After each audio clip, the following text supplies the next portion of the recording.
L'épreuve silencieuse de l'échec en 2025. En 2025, beaucoup n'ont pas échoué par manque d'intelligence, ni par manque de force, ni par manque d'opportunité. Ils ont échoué par manque d'humanité. Ils ne disaient pas bonjour. Ils entraient dans les lieux comme des ombres. Aucun salut, aucun regard, aucun respect. Ils pensaient que saluer était une faiblesse, alors que c'était une clé. Les portes se sont fermées sans bruit. Ils ne disaient pas pardon. Ils blessaient, ils écrasaient, ils passaient. Leur orgueil était plus lourd que la paix. Ils préféraient avoir raison plutôt que restaurer. Alors les relations se sont brisées, et personne n'est revenu réparer. Ils ne disaient pas merci.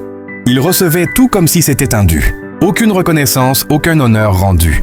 Ils oubliaient que la gratitude attire la faveur.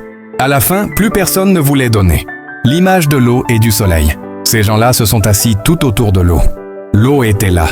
Les opportunités, les relations, les aides, les chances. Mais l'eau flottait. Elle ne pénétrait pas leur vie.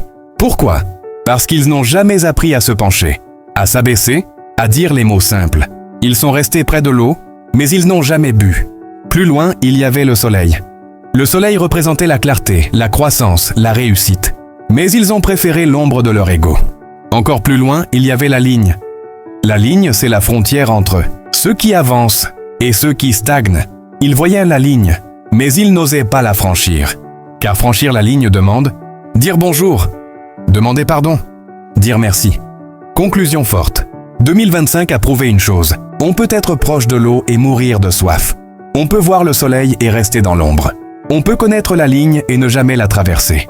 En 2026, ceux qui réussiront ne seront pas forcément les plus forts, mais ceux qui sauront encore dire bonjour pour ouvrir les portes, pardon pour réparer les ponts, merci pour attirer la grâce.